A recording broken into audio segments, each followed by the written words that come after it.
नमस्कार दोस्तों, स्वागत है आप सभी का मेरे YouTube चैनल पर। मैं हूं डॉक्टर अल्पिका बागड़ी। तो आज हमने चर्चा करनी है पेशाब के इन्फेक्शन पे, जिसे हम यूरिनरी ट्रैक इन्फेक्शन भी कहते हैं, यानी UTI। आज मैं इस वीडियो में आपको बताऊंगी यूरिनरी ट्रैक इन्फेक्शन के क्या क्या कारण हो सकते हैं, ये कितने प्रकार के होते हैं, इससे क्या लक्षण सामने आता है और आगे इसका बहुत इफेक्टिव होम्योपैथिक उपचार।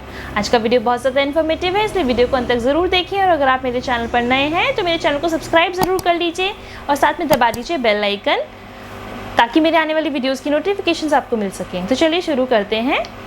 यूरिनरी ट्रैक इन्फेक्शन के बारे में बताने से पहले मैं आपको बताना चाहूँगी यूरिनरी सिस्टम में क्या क्या अंग हमारे आते हैं। तो जो हमारा यूरिनरी सिस्टम है उसके अंदर हमारा किडनी आता है, उसके अलावा जो उसके पाइप होते हैं जिसे हम यूरेटर कहते हैं वो आएगा, साथ में ब्लैडर जहाँ पर यूरिन होल्ड होता है, और नीचे पेशाब की नली जिसे यूरेथ्रा कहा जाता है। इन सबको मिला के हमारा यूरिनरी सिस्टम बनता है। तो इन्फेक्शन दो तरह से हो सकता है, या तो नीचे वाले पार्ट में हो रहा है, यानी जहाँ पे आपका ब्लैडर और यूरेथ्रा आ रहा है, पेशाब की नली या फिर पेशाब की थैली का इन्फेक्शन, या फिर उससे ऊपर का इन्फेक्शन। तो इसे हम दो तरह से डिवाइड करते हैं। अगर इन्फेक्शन आता है पेशाब की थैली का तो उसे हम सिस्टाइटिस कहते हैं, यानी जो हमारी पेशाब की थैली है वहाँ पे सिम्टम्स आ रहे हैं, वहाँ के जो सिम्टम्स होते हैं वो मैं आगे आपको बताऊंगी।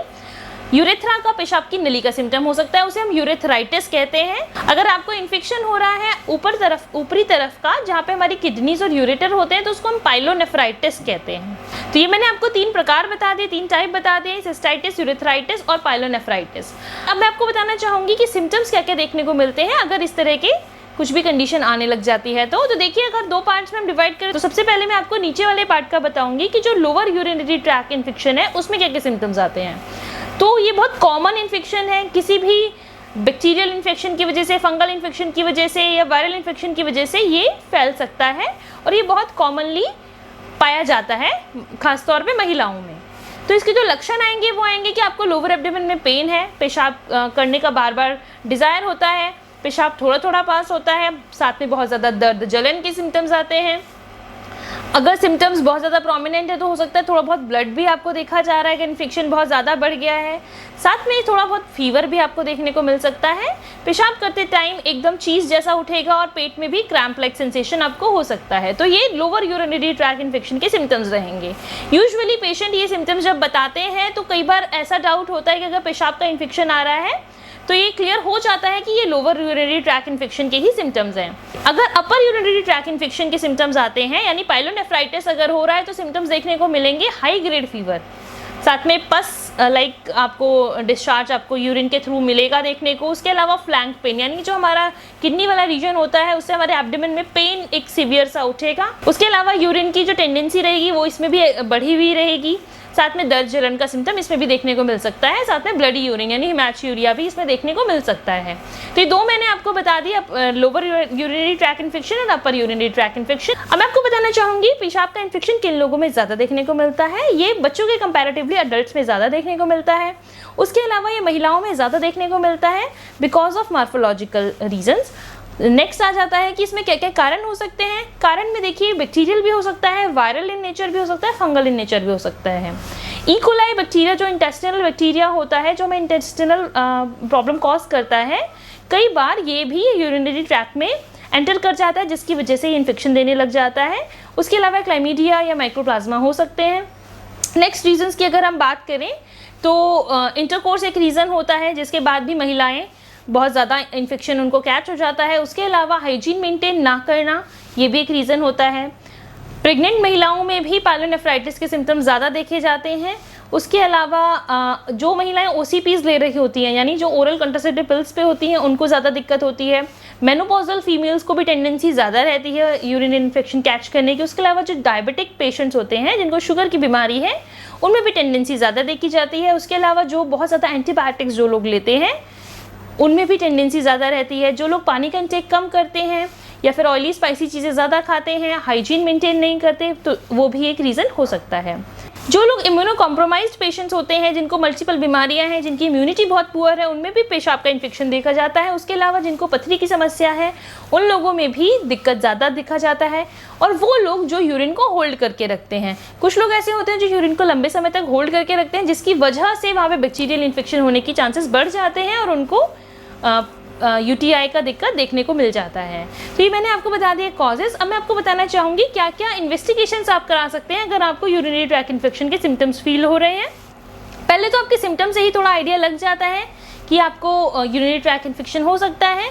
अगर डायग्नोस नहीं किया जा पा रहा है तो आप पेशाब का जांच करा सकते हैं, जिसमें हम रूटीन एंड माइक्रोस्कोपिक जांच करते हैं यूरिन की। उसके अलावा अगर सिम्टम डिटेक्ट नहीं हो पा रहा होता है तो अल्ट्रासाउंड भी कराया जा सकता है, और उसके अलावा सिटी स्कैन भी कराया जा सकता है पाइलोनेफ्राइटिस को देखने के लिए। अगर लोअर यूरिनरी ट्रैक इन्फेक्शन है तो वो छोटी सी जाँच जो आपकी पेशाब की जाँच है उसी से क्लियर आउट हो जाता है।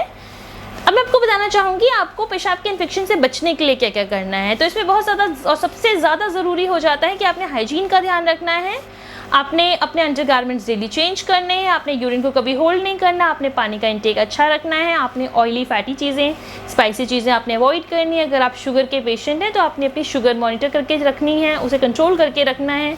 उसके अलावा जब भी महिलाएं अपने जेनाइटल्स क्लीन करती हैं तो उन्होंने पीछे से आगे की तरफ क्लीन नहीं करना है, आगे से पीछे की तरफ क्लीन करना है, नहीं तो एनल रीजन के जो बैक्टीरिया होते हैं वो यूरिनरी ट्रैक्ट में एंटर कर सकते हैं।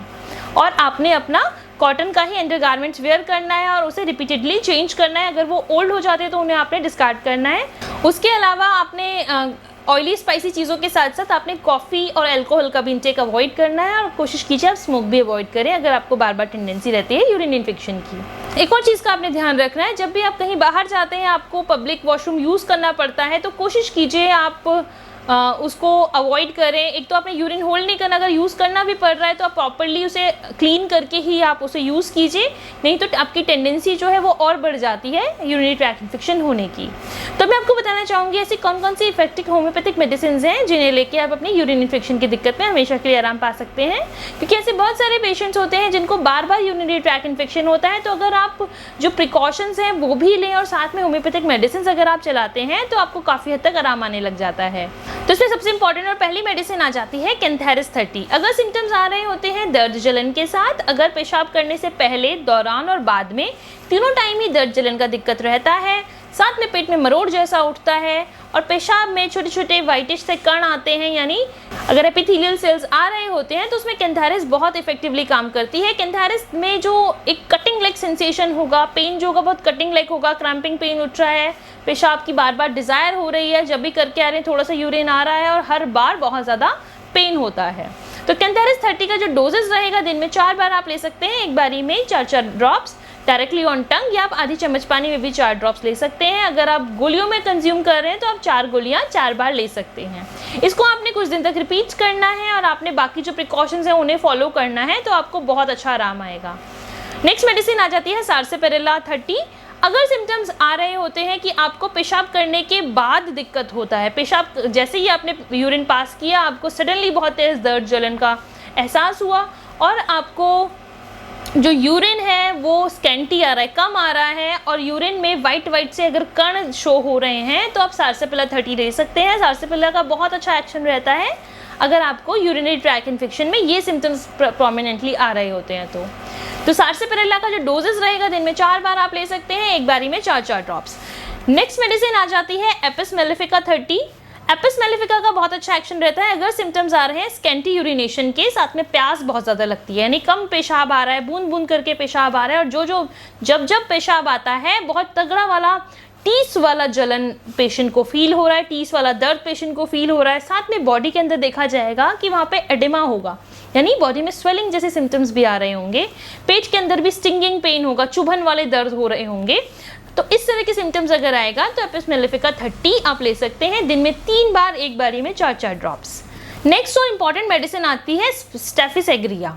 अगर सिम्टम्स आ रहे होते हैं कि जो न्यूली वेड फीमेल है, नई शादी हुई है और शादी के जस्ट बाद उसको यूरिनरी ट्रैक इन्फेक्शन हो गया, उसको हम हनीमून सिस्टाइटिस भी कहते हैं, क्योंकि फीमेल का इंटरकोर्स हुआ, इंटरकोर्स के बाद उसको इस तरह की दिक्कत अगर आ जाती है तो स्टेफिस एग्रिया स्पेसिफिक मेडिसिन है, बहुत इफेक्टिव रहेगी। जो न्यूली वेड फीमेल्स हैं उनको अगर यूरिन इन्फेक्शन का दिक्कत आता है तो स्टेफिस एग्रिया 30 ले सकते हैं। 30 की डोजेस दिन में 4 बार, एक बारी में 4 ड्रॉप्स। अगर 30 से आराम नहीं आता तो स्टेफिस एग्रिया 200 का भी सिंगल डोज लिया जा सकता है, बहुत इफेक्टिव उसके रिजल्ट्स आपको मिलेंगे। डायरेक्टली ऑन टंग 4 ड्रॉप्स ले सकते हैं और वीकली इसको रिपीट किया जा सकता है। नेक्स्ट मेडिसिन आ जाती है चीमाफिला। चीमाफिला टिंचर फॉर्म में आपने लेना है अगर सिम्टम्स आपको आ रहे होते हैं यूरिन इन्फेक्शन के साथ प्रोस्टेट एनलार्जमेंट के। तो ये मेल्स के लिए बहुत इफेक्टिव मेडिसिन है कि कटिंग पेन हो रहा है, साथ में स्कैंटी यूरिन आ रहा है, जलन के साथ यूरिन आ रहा है और साथ में प्रोस्टेट भी एनलार्ज्ड है, तो चीमाफिला इंडिका लिया जा सकता है टिंचर फॉर्म में आधे कप पानी में 10 बूंद डाल के दिन में 2 बार। एक बहुत इफेक्टिव यूरिन इन्फेक्शन के लिए ड्रॉप्स मैं आपको बताने जा रही हूँ जो न्यू लाइफ की है। ये है NL9 नंबर। NL9 नंबर से मेरे को बहुत अच्छे रिजल्ट्स अपने पेशेंट्स पे मिले हैं जिनको बहुत क्रॉनिक अगर यूरिन इन्फेक्शन था उनको भी बहुत अच्छे रिजल्ट्स उससे मिले हैं। इसका जो मेडिसिन का जो डोजेस रहेगा वो 1/4 कप पानी के अंदर आप 15 बूंद डाल के दिन में 3 बार ले सकते हैं और अगर दिक्कत परसिस्ट करती है तो आप इसे रिपीट भी कर सकते हैं।